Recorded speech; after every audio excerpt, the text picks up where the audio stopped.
Okay, good evening, everyone. Thanks, as always, for being here. Let me make just one comment about the temporary nature of my setup now. I really want to apologize.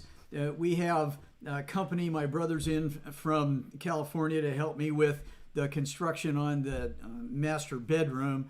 And so we've got a lot of things that are going on in the house, and he's occupying the room I used to broadcast in.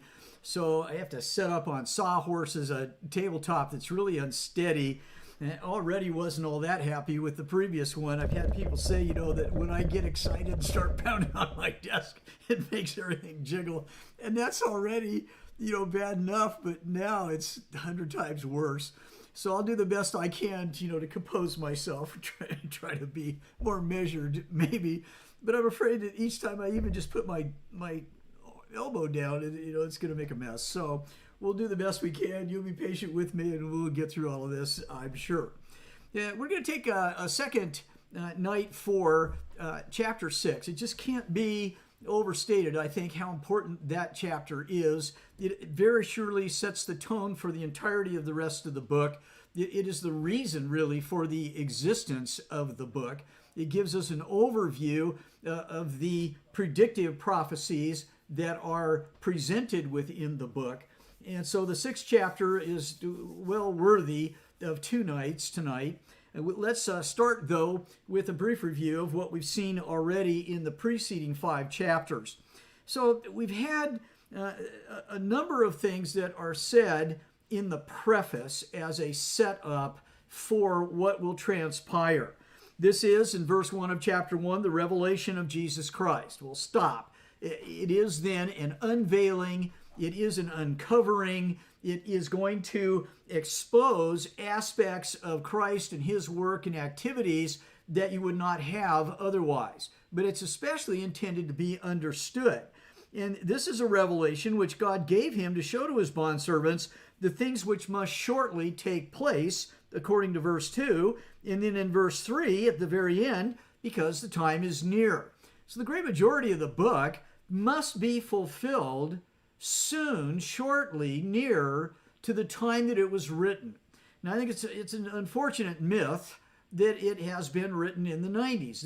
It's too bad that took prevalent belief and had so many fans. It's incorrect. I think there's no doubt that it's incorrect. But even so, if you take the late date, 30 years later than when I'm sure it was actually written, what happened shortly, near? What came to pass quickly? Now to read 5 times in the last few verses of the last chapter. The primary emphasis is on things that are close. Whenever the book was written, you should be looking for things to come to pass soon. That is stated. Then we have, of course, the information in verse 7 tied directly to Matthew chapter 24. It is a quote from verse 30. Behold, he's coming with the clouds, and every eye will see him, even those who pierced him, and all the tribes of the earth will mourn over him. Even so, amen. 4 verses later in Matthew 24, Jesus said all these things must take place in this generation.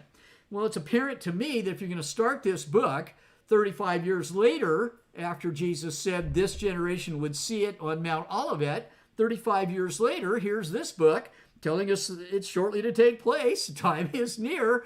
Well, it's the end of that generation. It's quite near. It has been a generation, 35 years. It is upon these people now. And then John, the brother and fellow partaker in the tribulation. That tribulation figures highly in Matthew 24, for instance. It's been ongoing for some time. It's reaching a crescendo now as this book is being written. This event, this judgment, this coming, those tribes of the earth mourning, is something that took place soon after the 90s, if that's what you think. Nobody's really been able to identify anything. So there's this disconnect. But if the book's written in the 60s, then the fall of Jerusalem follows just a couple of few years later. It's very obviously a perfect fit. Then we have Jesus in a revelation of himself, who is in the middle of lampstands, clothed in a robe reaching to his feet, girded about his breast with a golden girdle, head and hair like white, eyes flame of fire. I can't reread it all, but in verse 19 he says, write therefore the things which you have seen. So we will find some things in the book that he's already seen and he's going to write and tell about. The things which are, some things will be taking place in the present tense, or current events, and those which will take place after these things, though, except for one brief passage much later in our studies, which makes it abundantly plain that it is an exception, the majority of the book is shortly to come to pass. It'll come to pass after these things, but not centuries and millenniums later. We're familiar with chapters 2 and 3 and the whole list of predictive prophecies that would come to pass shortly and in the real world, historical events that we looked at last week with regard to Ephesus and Smyrna, Pergamum, Thyatira, Sardis, Philadelphia, and Laodicea. Which brings us to chapter 4 and verse 1. After these things I looked, behold, a door open in heaven, and the first voice which I had heard, like of a trumpet speaking with me, the voice of Jesus, said, come up here, and I will show you what must take place after these things. So after what's predicted in 2 and 3, real time and space events, soon to come to pass, now we're going to see these things that will follow directly on the heels of them. So not far off at all. There's a little bit of time. There's a couple of years going on here. It's the end of the generation, though. And so then, of course, we have in chapters 4 and 5 this magnificent throne room scene. It's so hard for me. I reread it in preparation for this class, and I just want to read the whole thing over again. It's so magnificent. So here is this one, like a jasper stone and a sardius and a rainbow around the throne, like an emerald. Let me just kind of give a shout out. I'm careful not to reveal anybody's names. I think it's probably best, that I conceal that data. But got a letter this week about this sardius, for instance. Thank you for your participation. It was really a great comment and a sidelight that I'd never seen before. It was helpful in my understanding of the book. So thank you all for just being such dedicated and involved students. I got a letter I read today about a man who's already read Art Ogden's commentary more than once during the time that he's been studying with me here through these lessons. And so he's spending hours and hours and hours in addition to this single hour or 90 minutes that we spend on Monday nights. Those kinds of students are just, thrilling and speak so well of Christ's influence in your life. So I wish I could go on, and get into everything. We're just skipping so much, but I'm hoping you are waking up and getting excited about how much is in this book. I'm not sure I'm going to cover 50% of the things that I've observed, many of which I think are just profoundly important. But I'd spend the rest of my life doing it. We just can't take the time. So there's these elders on 24 thrones, and we've got these 7 lamps of fire, which are the 7 spirits of God, the sea of glass like crystal, and then the 4 living creatures, and then all the praise that they're offering in verse 8. Holy, holy is the Lord God. And 3 times actually, the Almighty who was and who is to come. And more praise in verse 11. And then this very unhappy scene at the start of chapter 5. In the right hand of him who sat on the throne, a book written inside and on the back. That is a scroll. Well, there must be a sizable amount of material that's written on that scroll. But there are 7 seals locking it up.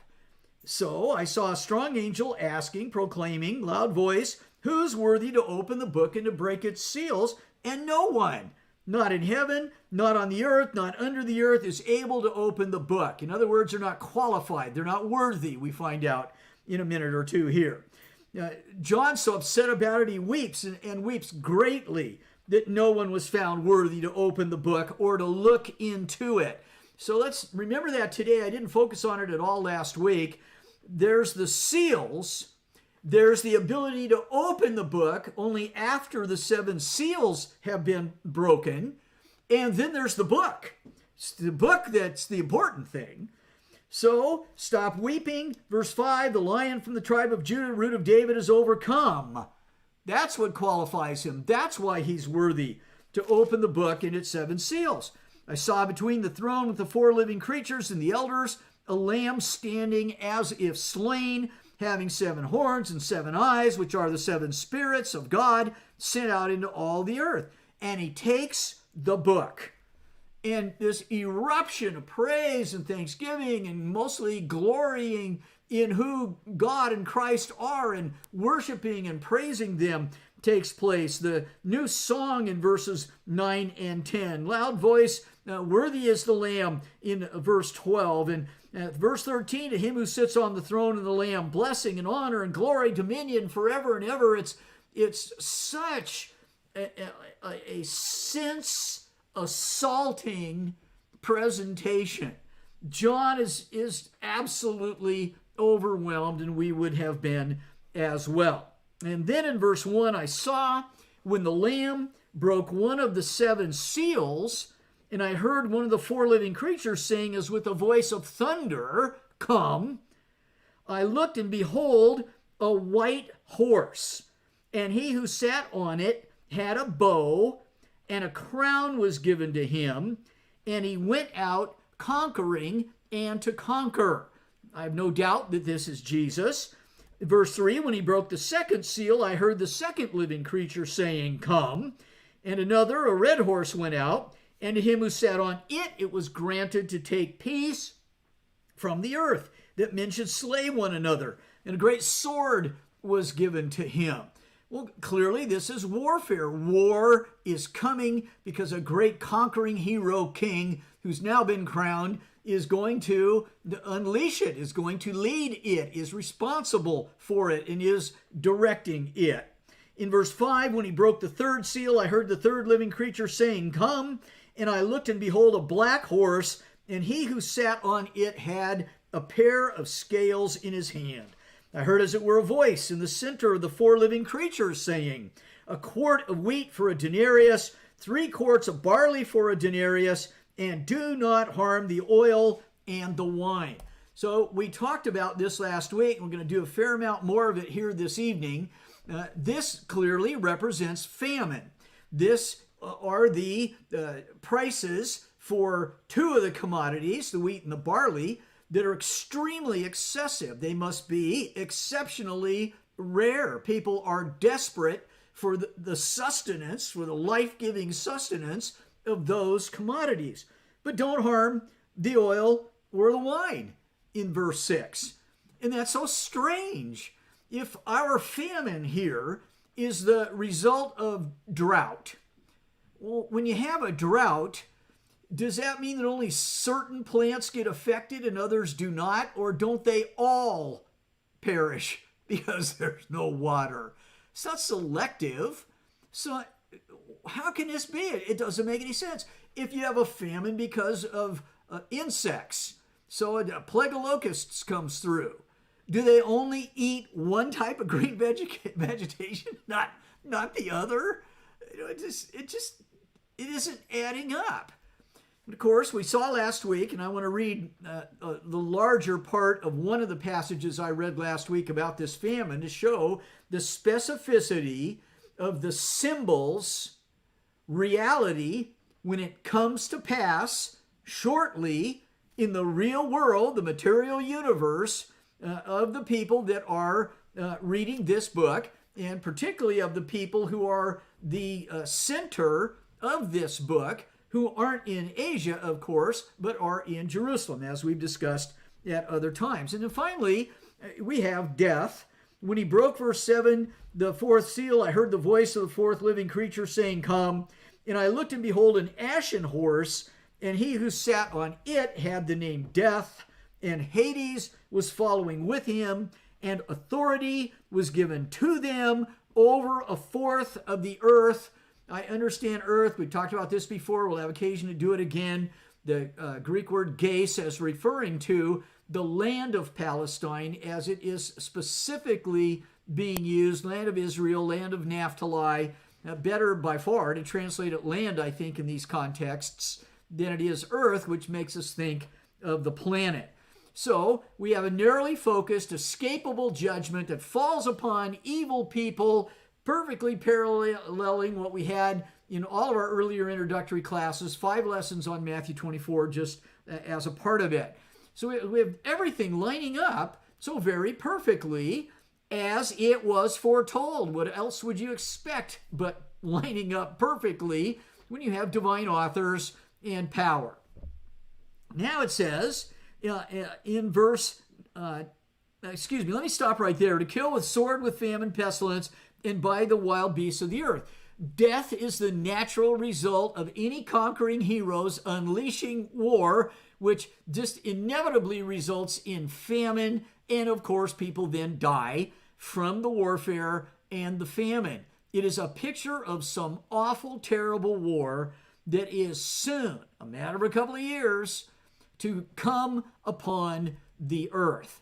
Now, I mentioned, and I think I gave 2 reasons last week, why it is that I think at this point, though, that 3 of those horses in the picture before you really represent quite well what I think would have been the appearance of these horsemen, rather than the one on the left, the red horseman, who you can see is really very active and charging ahead and all of that. I don't think that's what happened for 4 reasons. Gave you a couple. Let's talk about all of them here for a minute tonight. Now, what I think I see in this vision, what we're intended to understand in this vision, is the presentation of the threat. There will be a little more tribulation. There's going to be some things that must take place before we have the rest of the book revealed to us. And so these things that are going to take place in this short little while, this time that is near, have the horsemen presenting themselves as a threat, but then being told and waiting for some things to take place before they will be unleashed to ride forth like that red horse is portrayed by this particular author. I think by far, or artist rather, by far the best one I've seen of the numerous ones that I have seen. Now, number one, and I introduced you to this thought a little while ago, remember the scroll is what matters. What is written in the scroll is what matters. Seals tell you about who the author is. They tell you about the author's authority. Seals are there for privacy, to ensure that only the right people can read it. Nobody could break the seal except Jesus, and he had to die to be worthy to do it. The Lamb of God who takes away the sins of the world is the only one who can read this book and tell us what's in it. So these horsemen, they're just seals. The first 4 seals. They're not the big deal. And so they're just introductory, preparatory. They're going to wreak havoc. It's going to be awful, deadly, but they are instruments of God's indignation. The story of why and the fullness of the how is the scroll, which is this book of Revelation that we're going to be reading it chapter after chapter after chapter. So let's not get too fixated on the 4 horsemen. Everybody knows the 4 horsemen of the apocalypse. But remember, they're very limited, really, in their initial presentation as parts of the seal. Or excuse me, as seals, rather than the scroll and its information itself. Okay, then we do have verses 9, 10, and 11 here. Let's read this next. It's the 5th seal. When he broke the 5th seal, I saw underneath the altar the souls of those who had been slain because of the word of God and because of the testimony which they'd maintained. And they cried out, again with a loud voice, saying, "How long, O Lord, holy and true, will you refrain from judging and avenging our blood on those who dwell on the earth?" And there was given to each of them a white robe. They were told they should rest for a little while longer, an emphatically little while longer, until their fellow servants and their brethren who were to be killed, even as they had been, should be completed also. So, the reason for the horsemen to ride hasn't been accomplished yet. I take it then that the order hasn't been given for them to ride yet, because we've got this little while. They will be the vengeance, these horsemen, war, famine, death, as the answer to the prayer. They will be the vengeance. They will judge and avenge the blood of those who dwell on the earth, because God sends this coming war to do that very thing. Jesus is leading it. Jesus is coming to wreak this vengeance on behalf of these saints. But it's not yet. It's only a little while longer, and then the horsemen will be unleashed. Number 3, and I think I mentioned this one last week, in chapter 7, in the first 3 verses, after this I saw 4 angels standing at the 4 corners of the earth, holding back the 4 winds of the earth, so that no wind should blow on the earth or on the sea or on any tree. That's a lot of the use of the word gace again. And I saw another angel ascending from the rising of the sun, having the seal of the living God, and he cried out with a loud voice to the 4 angels to whom it was granted to harm the earth and the sea, saying, don't. So notice, this will be important, they are granted the authority and then denied the right to use it. A delay takes place again. So, like the 4 horsemen, we now have these 4 angels at the 4 corners of the earth holding back the 4 winds of the earth. And in verse 3, do not harm the earth or the sea or the trees until we've sealed the bondservants of our God on their foreheads. Now, I've long wondered about this, and I just don't find any evidence or information, any reason to be able to sort it out and figure it out, I guess. If the sealing of the 144,000 is speaking of the exact same people up here in verse 11, fellow servants and brethren who were to be killed even as they had been should be completed also. They may be the same people. It is obviously the same waiting period, short as it is. It could be that, and I lean toward that depending on the day of the week, I guess. But it also could be just simply people coming to Christ, and so we haven't had the fullness of the generation and effect of the gospel as it goes out, being preached in all the world as a witness to the nations. Again, as we go to the answer to the disciples' question about the when, it's when the gospel's preached in all those, all the ecumeny. So that's Matthew 24 again. So I'm not sure, it's one or the other, but I am sure it's the same time frame. So once again, we have this delay. And you've been granted the authority, but you must not exercise it yet. And that brings us to my 4th reason for thinking again that the writers appear as if to say, you've got one really brief period of time to straighten up, to get your act together, to get ready for this. We need to have a certain number of people die for the gospel still. We need to have this sealing of this 144,000 seal. But when that's over, your time's up. There is delay no longer. So in 6, 4, and 8, likewise with what's just been said in the first 3 verses of chapter 7, the red horse, it says, went out, he appears, he steps forth, him who sat on it, granted to take peace from the earth, and that men should slay one another. And a great sword was given to him. But it doesn't say he wielded the sword. It doesn't say anybody died. It says he was granted the authority to do this. Verse 8 does the same thing. I looked and behold an ashen horse. He who sat on it had the name Death, and Hades was following with him. And authority was given to them over 1/4 of the earth to kill with sword, with famine and pestilence by the wild beasts of the earth. Well, this time the word is authority. It's been granted. He has it, but he doesn't appear to be doing anything with it yet. So I think that the vision that John is seeing, they present themselves, it's a fearsome thing. You know what they represent. You see what's coming, but we need to delay a little while longer. A couple more things are going to happen. Now, I still want to focus some more. You can't overemphasize the importance of this chapter. It is the foundation, the basis, the bedrock. It is the reason why Revelation exists. You got to get chapter 6 right. I don't think very many people do, though it's a sizable number and growing rapidly. If my personal experiences are meaningful, I'm sure they are. I know this idea is catching on because it really makes a lot more sense than the alternatives.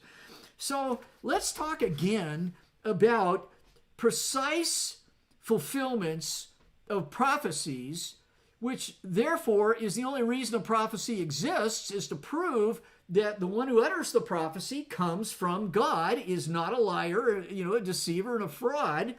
And we're going to start here with Wars of the Jews, again, Josephus, in book 5 of the Wars of the Jews, chapter 10 of the Wars of the Jews, and paragraph 3 in that book, in that chapter.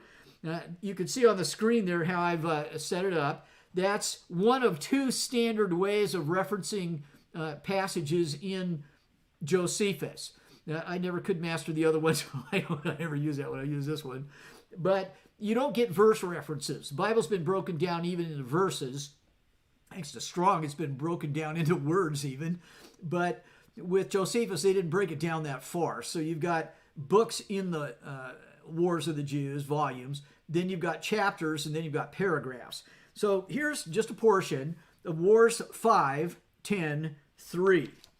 It was now a miserable case, and a sight that would justly bring tears into our eyes, how men stood as to their food. Now remember, Josephus is in his late 20s.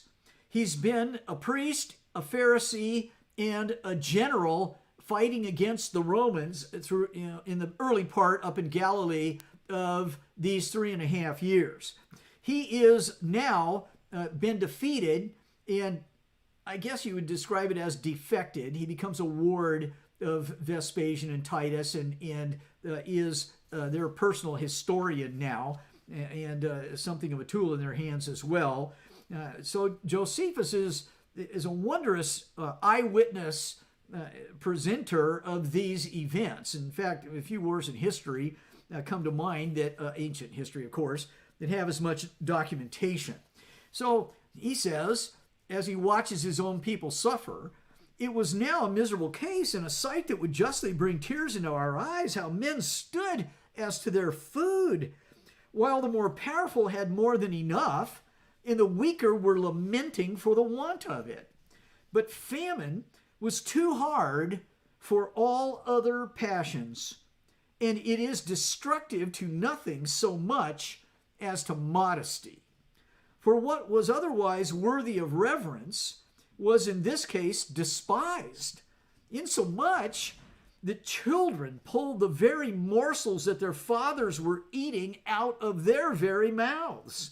And what was still more to be pitied, so did the mothers do to their infants. And when those that were most dear were perishing under their hands, they were not ashamed to take away from them the very last drops that might preserve their lives.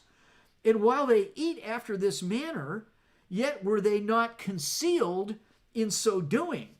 But the seditious everywhere came upon them immediately and snatched away from them what they had gotten from others. For when they saw any house shut up, this was to them a signal that the people within had gotten some food.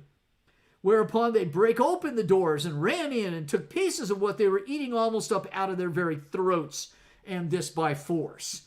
The old men who held their food fast were beaten.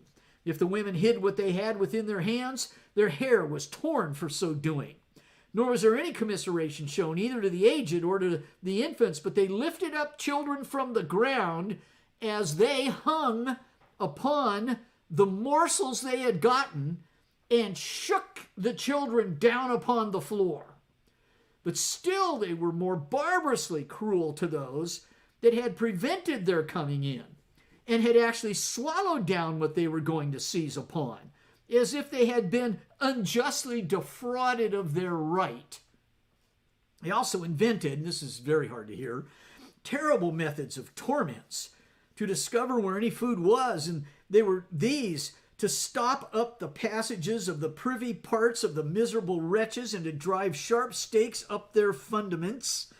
And a man was forced to bear what is terrible even to hear, in order to make him confess that he had but one loaf of bread, or that he might discover a handful of barley meal that was concealed.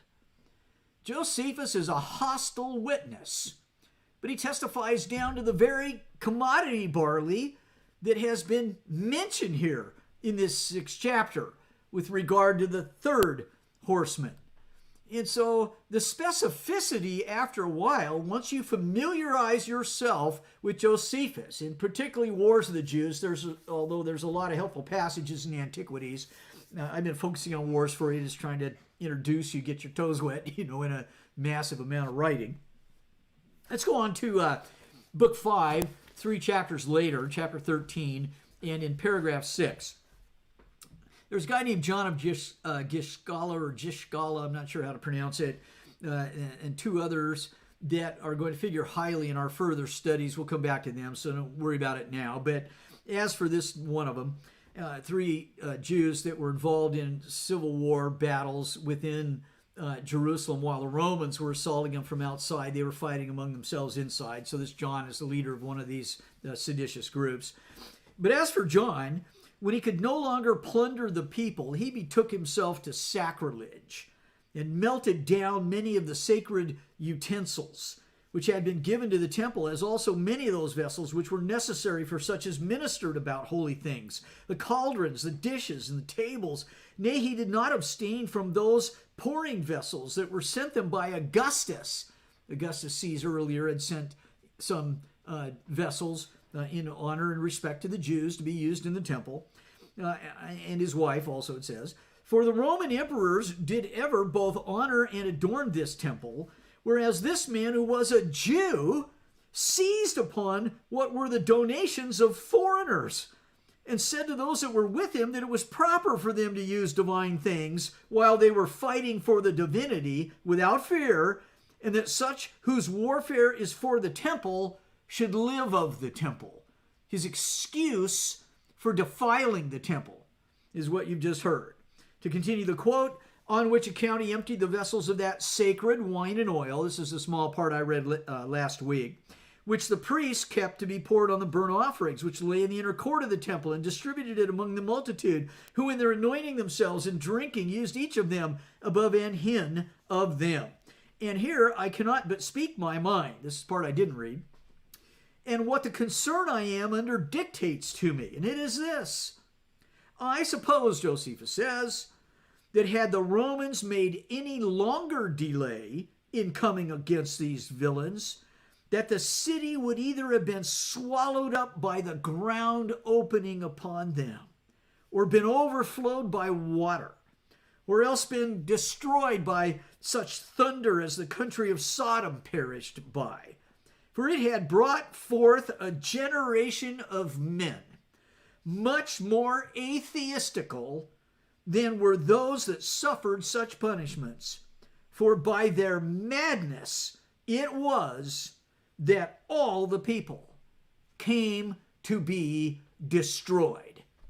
Well, here's Josephus, is one of them, sounding a lot like Jesus on the Mount of Olives, and prophets in the Old Testament foretelling destructions, not only this one, but others that had predated it in various cities. And so it is because we have a generation of the most wicked Jews imaginable that God is going to annihilate Jewry entirely. And there where it didn't belong. So this whole thing is because time's up. Their iniquity is full.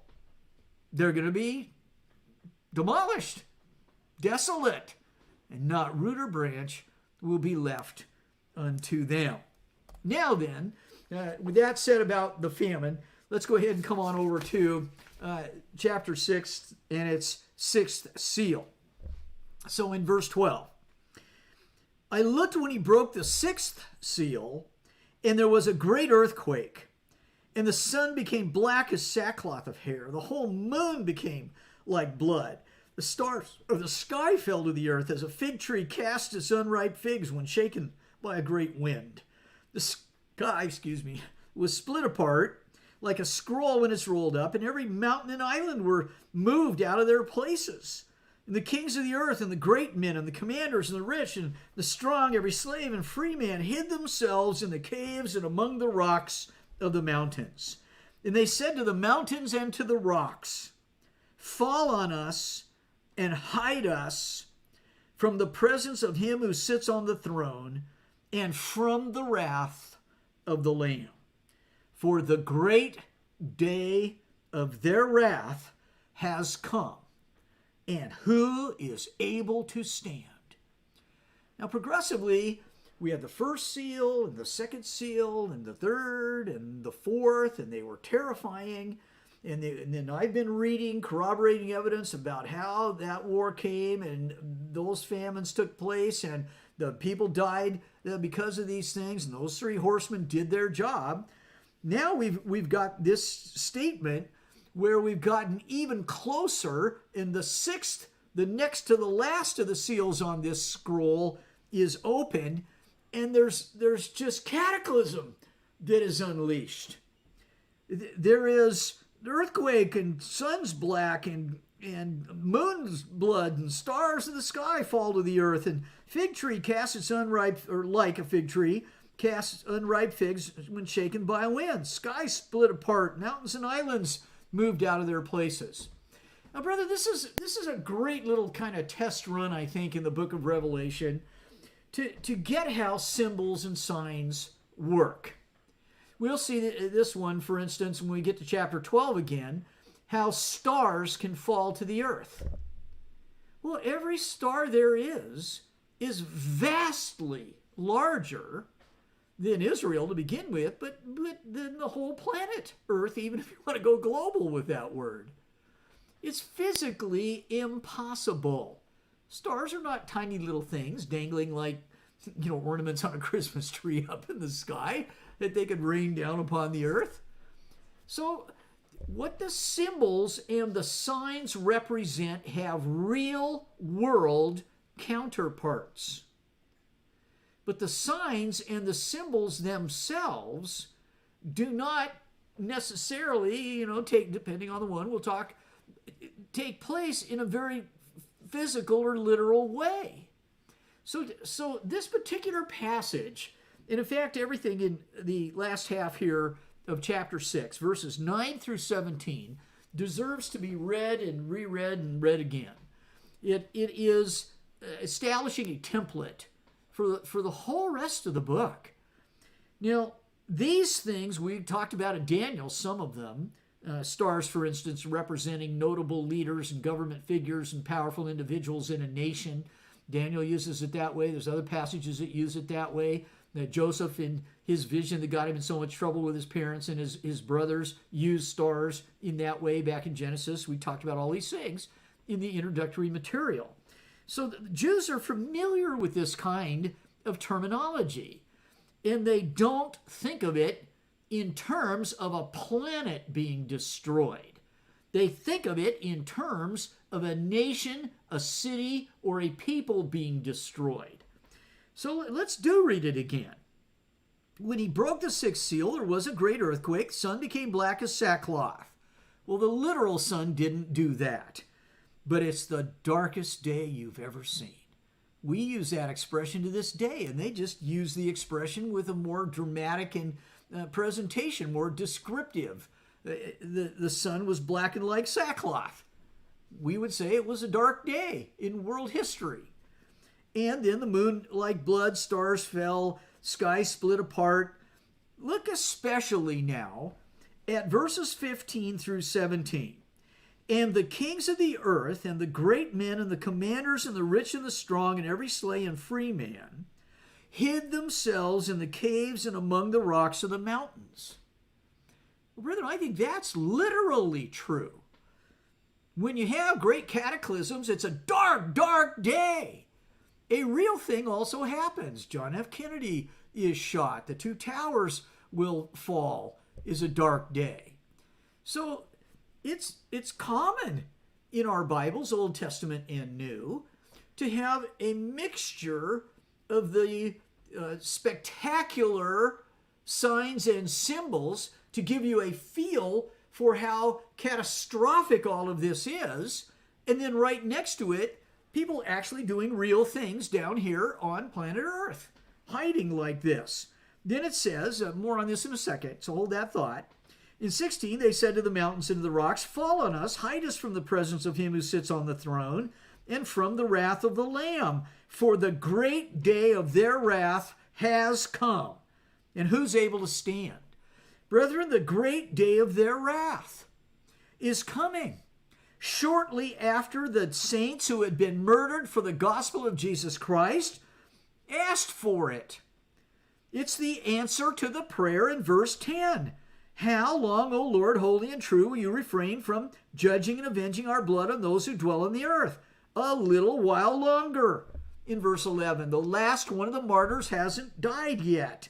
Then the wrath of the Lamb, the great day of God and Jesus' wrath, their wrath in verse 17, has come. And who's able to stand?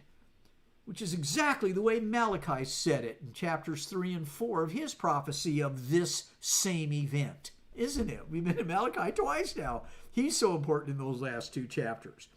But here next, brethren, is a very important string of scriptures I want you to write down. I've got all of them in the margin of my Bible. And if you haven't bought a New American Standard wide margin with 1.5 inch margin, on the sides of each of the pages that face each other, so you can make notes, then go out and buy one. The book of Revelation is the most important book for having marginal references because it uses more Old Testament marginal references than any other book in the whole New Testament. Now let's go back and spend us about 10 minutes over here in Isaiah. So get this list, and to help you out, I'm going to show you all of them right there so you can write them down. But come on down to Isaiah, and we're going to read every one of these passages that you see on the screen now right here. Starting in Isaiah 2, which is, among Christians, one of the best understood and one of the best known and one of the best beloved, if there is such a term, most beloved, of all chapters in Isaiah. We understand Isaiah. We get Isaiah 2. We all agree on Isaiah. It's clear what Isaiah is talking about. When in chapter 2, verses 1 through 3, the word which Isaiah the son of Amos saw concerning Judah and Jerusalem will sound like this in verse 2. It'll come about that in the last days. Now, we worked with Isaiah, I think it was one whole night, as a matter of fact. In the last days. I talked about that a lot, what that phrase means in both the Old and New Testament. The last days, not of the planet at all. But the last days of what in this context? Well, in the last days, the mountain of the house of Yahweh will be established as the chief of the mountains, will be raised above the hills, and all the nations will stream to it. And many peoples will come and say, come, let us go up to the mountain of Yahweh, to the house of the God of Jacob, that he may teach us concerning his ways, that we may walk in his paths. For the law will go forth from Zion, and he'll judge between the nations and render decisions for many peoples. This is about the coming of Jesus Christ to establish his kingdom in the first century, and there's absolutely no doubt about it. The New Testament, that law will go forth from Jerusalem, which Mount Zion, is underneath. Temple Mount's underneath. This is about the coming of the church, the coming of the kingdom. There's no disagreement, obviously. Of course it is. There any other way you can't understand it. And by the way, if you want to make a marginal reference next to verse 3, I've got Micah chapter 4, verse 2. Check it out on your own time. And Luke chapter 24, verses 45 through 47.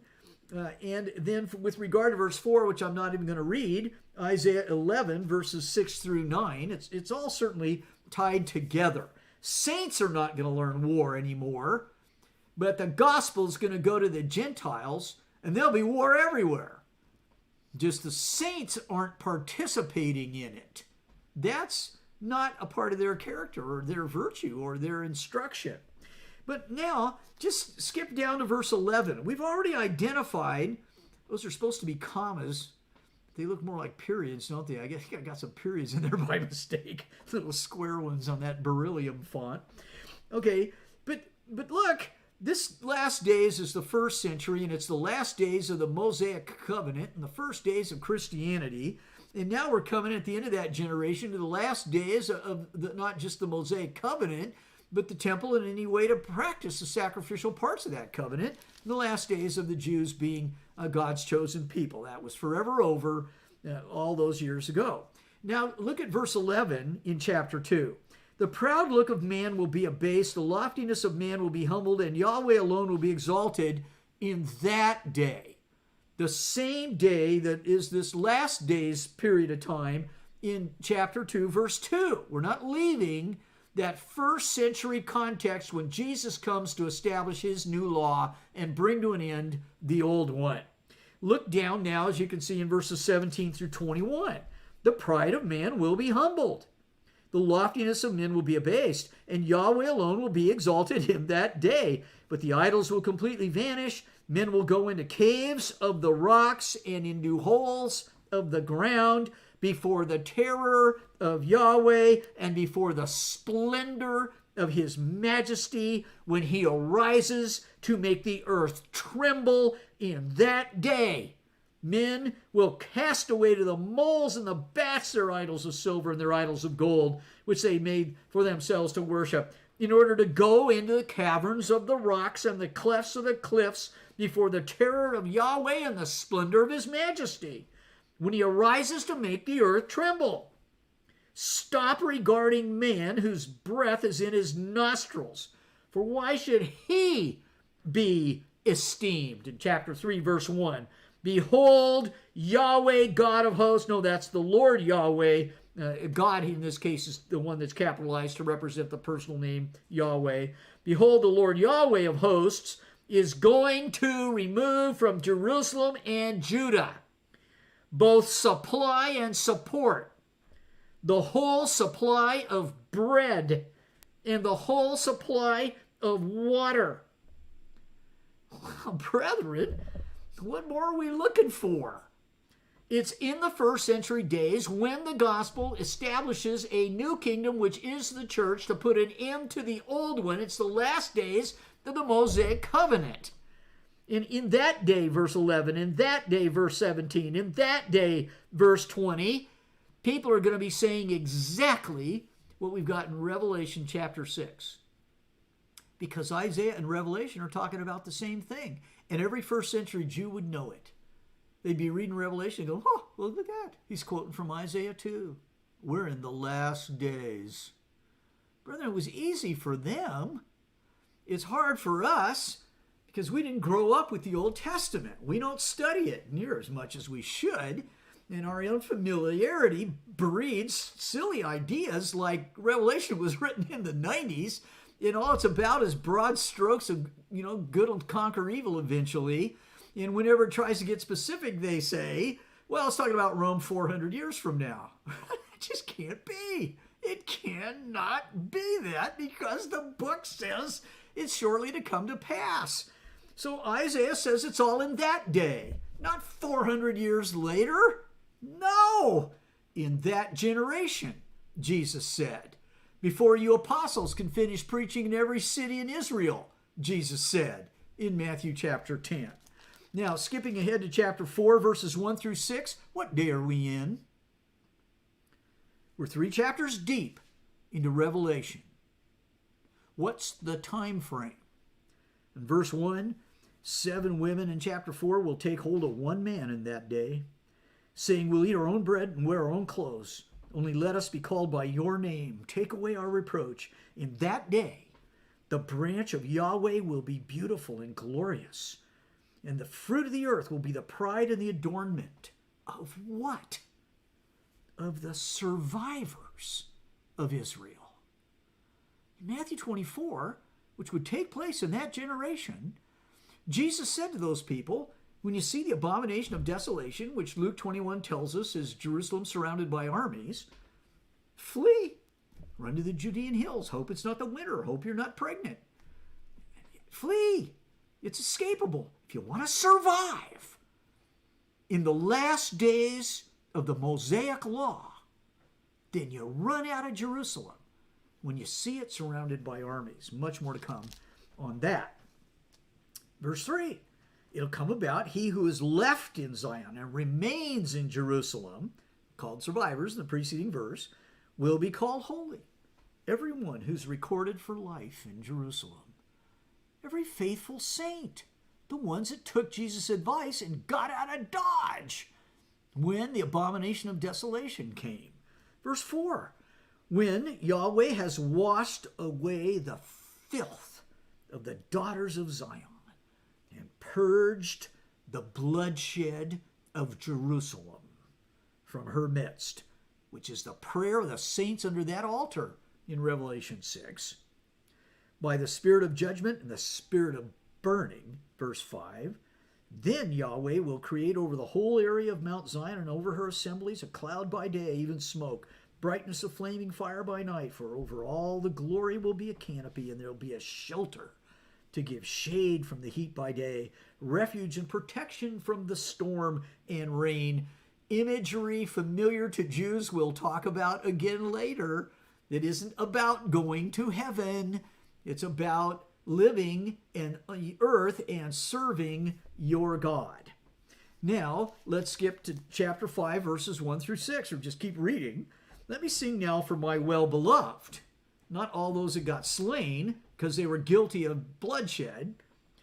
Verse 1, let me sing now for my well-beloved, a song of my beloved concerning his vineyard. That's Jesus then and the saints. He dug it all around, removed its stones, planted it with the choicest vine. He built a tower in the middle of it. Well, this is kind of sounding like a parable, isn't it? Yeah. He dug it all around, removed its stones, planted it with the choicest vine. He built a tower in the middle of it, hewed out a wine vat in it. Then he expected it to produce good grapes, but it produced only worthless ones. And now, O inhabitants of Jerusalem, these parables of Jesus often enough get interpreted in the Old Testament for us. Now, O inhabitants of Jerusalem and men of Judah, judge between me and my vineyard. What more was there to do for my vineyard that I've not done in it? Why then, when I expected it to produce good grapes, did it produce worthless ones? So now let me tell you what I'm going to do to my vineyard. I will remove its hedge, and it will be consumed. And I will break down its wall, and it will become trampled ground. And I will lay it waste. It will not be pruned or hoed. Briars and thorns will come up. I'll also charge the clouds to rain no rain on it. Again, symbology I can't get into now, but I think you get it. And now I'm going to close Isaiah with chapter 5, verses 24 through 30. Therefore, as a tongue of fire consumes stubble and dry grass collapses into the flame, so their root, Malachi's neither root nor branch, so their root will become like rot, and their blossom blow away as dust. For they have rejected the law of Yahweh of hosts, and despised the word of the Holy One of Israel. On this account, the anger of Yahweh has burned against such people, and he has stretched out his hand against them and struck them down. And the mountains quaked, and their corpses lay like refuse in the middle of the streets. For all this, his anger is not spent, but his hand is still stretched out. He will also lift up a standard to the distant nation, and will whistle for it from the ends of the earth. Behold, it will come with speed swiftly. No one in it is weary or stumbles. None slumbers or sleeps. Nor is the belt at his waist undone, nor its sandal strap broken. Its arrows are sharp and all its bows are bent. The hoofs of its horses seem like flint, and its chariot wheels like a whirlwind. Its roaring is like a lioness, and it roars like young lions. It growls as it seizes the prey, and it carries it off with no one to deliver, and it'll growl over it 400 years after Jerusalem falls in 70 AD on Rome. Oh, really? Give me a break. We're still in the first century day, aren't we? It shall growl over it in that day, like the roaring of the sea. If one looks to the land, behold, there's darkness and distress. Even the light is darkened by its clouds, and every Jew gets it. Jerusalem is going down after we get the new law, and we've just had 5 chapters to tell us about it. Wow. Now, brethren, if you've been thinking this is the fall of the northern kingdom of Israel in 722 BC, true enough, the Assyrians did that. True enough, that was also prophesied, and by Isaiah, elsewhere, but not here. Here, in 5 chapters, we are repeatedly told we are still in the last days when Christ establishes his kingdom, which is the church. And the end of that is the fall of Jerusalem. These 5 chapters are not about the end of the world, and they're not about the Assyrian invasion in 722 either. They're about the days Jesus prophesied in Matthew chapter 24. Now, let me wrap this up tonight. I've really got a whole lot more material. My time's expired, as it always does. You know, I've never really turned myself loose. And I do believe I could probably pull 3 to 4 hours. I have with individuals on more than one occasion where we just sit in the living room. You know, I've done these 3 and 4 hour sessions. Brethren, it's marvelous. It's wonderful, the Word of God, when you finally get what it's saying. It's just grand. And here, it's certainly a finale on Jerusalem, the temple, the Jews, and Moses' law. Now, Hosea was prophesying the same thing. Now, by the way, Amos, Hosea, Isaiah, and Micah. The memory trick is to clear your throat with an I instead of an E. Ahim. Ahim. A-H-I-M. Amos, Hosea, Isaiah, Micah, all prophesied at the same time and of the same things. Look at Hosea 10, verses 5 through 8 now. Contemporary. They may have shaken hands, Hosea and Isaiah. Just imagine, they probably did.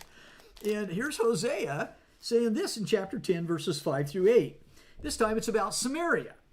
The inhabitants of Samaria will fear, for the calf of Bethaven, that means the house of vanity, Bethaven. Indeed, its people will mourn for it, and its idolatrous priests will cry out over it, and its glory, since it has departed from it. The thing itself will be carried to Assyria as tribute to King Jareb. Ephraim will be seized with shame. Israel will be ashamed of its own counsel. Samaria, and by the way, all 3 of those are names for the northern kingdom. So Ephraim and Israel at the end of verse 6 and Samaria at the start of verse 7 are the 3 different terms that mean the 10 tribes in the north. 7. Samaria will be cut off with her king, like a stick on the surface of the water. Also the high places of Avon, the sin of Israel, will be destroyed. Thorn and thistle will grow on their altars, literally. They will say to the mountains, cover us, and to the hills, fall on us. Oh, will they really? So, brethren, if the context in Isaiah 2 and then in 3, 4, 5 tells us that it's in the last days that these things are going to happen and names Jerusalem, then these figures represent what will physically happen on Jerusalem in those days. But when Hosea talks about the same terminology and says it's Samaria, you can believe him too, that it's not terminology about the end of the world. It's about the end of a people, a nation, a society, a kingdom, a city. But not the world. That's just not the way God uses this terminology in the Bible. Now, what should I do? It's exactly 8 o'clock. All right, here's what I'm going to do. I'm going to just say to you, and we'll probably not go back over this next week, though I have a right to change my mind, even as if God says, I'm going to tell you about things shortly to come to pass, he has a right later to give you 18 verses that talk about something else. I'm going to do it here tonight, and I think I learned that privilege from God himself. I'm going to give you what I think is even more specifically what is being talked about in the sixth seal. We've got a little while to wait before the horses will ride. I think the depredations of Gessius Florus, who was procurator of Judea in 64 to 66 AD, is probably what all the upheaval is that this is talking about, because it was his actions that so provoked the Jews, and it was actually his intention to do so. As I'm sure you'll now read, I'm giving you the assignment instead of reading it here tonight. He wanted to start the war, and he succeeded to cover his own crimes. This guy it kicked off the rebellion that resulted in Nero commanding Vespasian to go and besiege Jerusalem, which ultimately resulted in Titus, Vespasian's son, taking over when Vespasian goes back to become emperor, and Titus then will finish what Jesus prophesied. This guy, Gessius Florus, this Roman procurator, he's the guy that really made it all happen, and I suspect that that's what is very specifically being talked about. He's the guy that's doing what you read about during this short delay now when the last of the saints are being martyred. In Wars, chapter 2, in Wars, I said that wrong. It's book 2, chapter 14, and then in paragraphs 2, 3, and 9. Okay? Too soon. Go read that. Go read Wars of the Jews. Now, all you got to do is go up on whatever search engine you use, and you type in Josephus Wars. You probably don't even need to put Josephus Wars of the Jews. And then there's a website that starts with Penelope, and there's another one, I forget what it starts with, but you'll get the University of Chicago, and probably a dozen other websites that have posted it all for you for free. Now, it's harder to read because it's from the 1700s translation, 1770s I think it was, of William Whiston. So it's Old English, it's harder to read. But they're all available in public domain. Please buy the book by Galia Kornfeld, and it'll be much easier to understand and to read because it's a modern translation. But go read that. That's your assignment for this week. It's on the net. It's easy to find. Wars, book 2, chapter 14, paragraphs 2, 3, and 9. Find out how bad that guy was, what kicked off the war, and how it is then that he got the ball rolling to fulfill everything that Jesus had said. Now, I'm going to close tonight with Luke. It's a fairly long passage, but let's go to Luke 21. We've read this before. I just want you to see how much comes together now that Jesus had prophesied 35 years before this book was written, that you'll hear the echoes of in Revelation, and particularly in chapter 6. So the deeper we get in Revelation, the more all those introductory passages, dozens of them that we studied, 19 weeks, are going to now start coming back to you. So many connections will be made between the Old Testament and the New. No other book in the whole Bible speaks of, the New Testament rather, speaks of the Old Testament like Revelation does. So let's read Luke 21. It's the Lucan account of Matthew's chapters 23, 24, and 25. Both gospel writers are speaking of the identical same event. Here's how Luke puts it in the last part of his discussion. Luke 21, starting in verse 20 and going to the 32nd verse. When you see Jerusalem surrounded by armies, then recognize her desolation is at hand.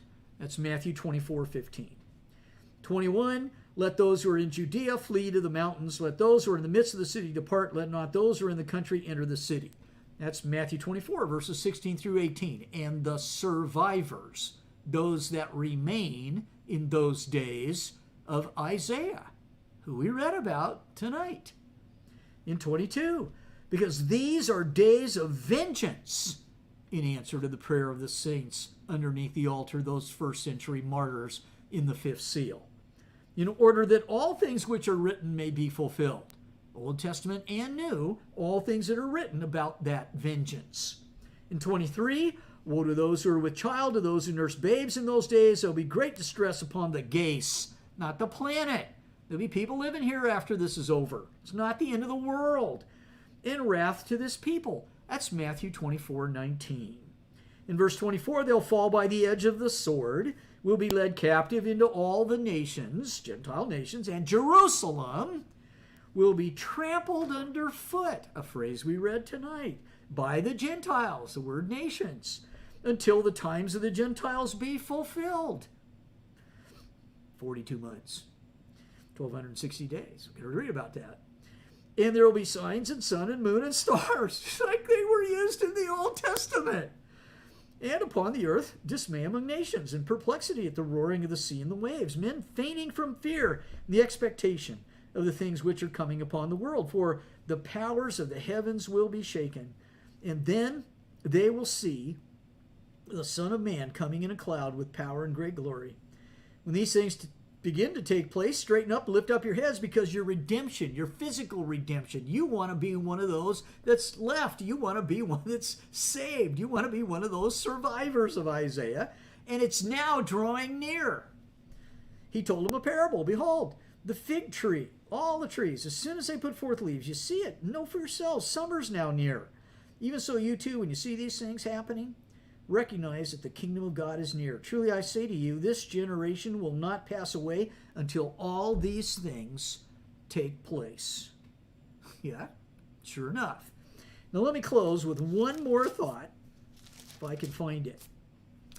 This too is from one of my students this week. It really took the top of my head off. It was such a great comment. And I hadn't put this particular passage together recently. I hadn't seen it before. I'd long since forgotten about it. Didn't take the time in my introductory lessons.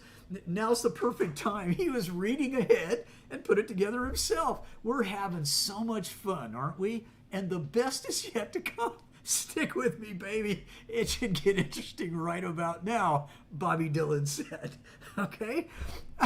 So read this passage now in light of everything we read. Come over here to Luke chapter 23. In verse 27, Jesus is on his way to Calvary, to Golgotha. He is going there. 27, there were following him a great multitude of the people and of women who were mourning and lamenting him, as was prophesied and we've read in several passages. 28, but Jesus turned to them and said, Daughters of Jerusalem, stop weeping for me, but weep for yourselves and for your children. Now, brethren, I don't know how to read this expressively. The way I just read it, I think, is so wrong. It's not right. It's not portraying it. I haven't been scourged. I'm not weak beyond telling because of the massive blood loss. I'm not wearing a crown of thorns. So I don't, it's going to take somebody with tremendous acting skills to read this the way it deserves. But in 28, Jesus turning to them said, Daughters of Jerusalem, stop weeping for me, but weep for yourselves and for your children. For behold, the days are coming when they will say, Blessed are the barren and the wombs that never bore and the breasts that never nursed.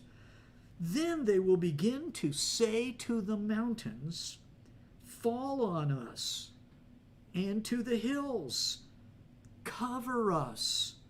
For if they do these things in the green tree, what will happen in the dry?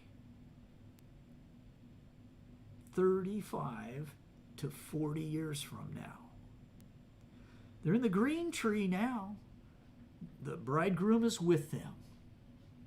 This passage, I just got this off the top of my head. We've studied it before. But brethren, write this down and go back to Isaiah 61, the first couple of verses, and then read the fulfillment of it in Luke 4 again. The green tree are those good days in the first part of Isaiah 61, and that's why Jesus closed the book in Luke 4 at the beginning of his ministry, in the beginning of the 40 years probation period, at the beginning of that generation. Jesus didn't close the book and didn't read about the vengeance that immediately follows as the sentence continues in Isaiah 61. So many connections if you're familiar with your Old Testament. And Josephus, get to know him too. Thank you so much. Hour and 10 minutes. Well, that's just easy stuff. Hopefully I'll see you next week. Maybe I won't pound on my desk so much.